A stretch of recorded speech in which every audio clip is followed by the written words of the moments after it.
With Lorwyn Eclipse right around the corner, let's take a complete set review of all the white cards that will be in the set. Adept Water Shaper has the ability that other tap creatures you control have indestructible, which should be really good for the pre-release. It looks like a Johnny's Redemption arc takes him to Lorwyn Eclipse, so let's see what goes on with that. Appeal to Erdu looks like another card that will be seen in the pre-release set, but not much more in that or Commander. Bark of Doran looks like it should do really well in the pre-release, but other than that, not much more. Brigid, one of the heroes from the Lorwyn block, has become Brigid Clan's Heart, which is a flip card that becomes Brigid Doran's Mind. Should see some standard play and also should see some play in Commander. Burden Stoneback should see some play in the pre-release, but if you can actually abuse his power with the minus counters and indestructibility, could see some play in Commander. Champion of the Klaken is a really good pull for pre-release because it helps with the Kithkin tribal. Klafkin Festival is a Kithkin enchantment tribal which should see standard play and also in the pre-release. Here with Crib Swap, we see tribal mixed with instants and sorceries. Curious Colossus brings giants back, which should see play in the pre-release. Here we have Erdu, Carrier of the Dawn, which should see some play with the new precon that came out using the Blight system. Merfolk show up in Lorwyn with Encumbered Reejerey, which should see some play with the new Merfolk decks coming out.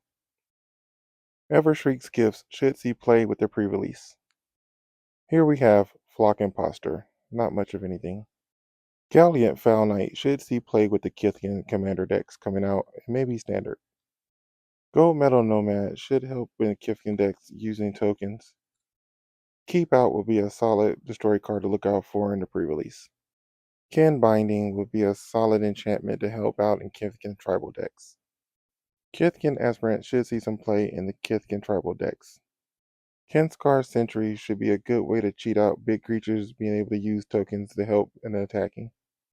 Kithkeeper is showing the Vivid mechanic, which cares about the number of colors among permanents you control. Luminal Hold should see play in the pre-release coming up.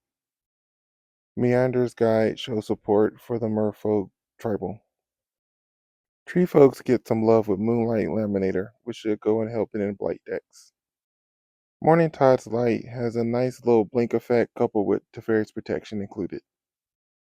Personify as a card we'll probably see more in pre-release than anything. Protective Response is another card we'll probably see more in pre-release and Commander. Pyretic Strike is one we may see in the pre-releases coming up. Here we have Reluctant Downguard. Here we have Reyes the Evermore, another hero from the Lorwyn block. Nice to see he gets some love in this set. River Guard's Reflexes should see much play in the pre-release in Commander. Shore Lurker, due to flying, should see play in pre-release, but nowhere else other than there.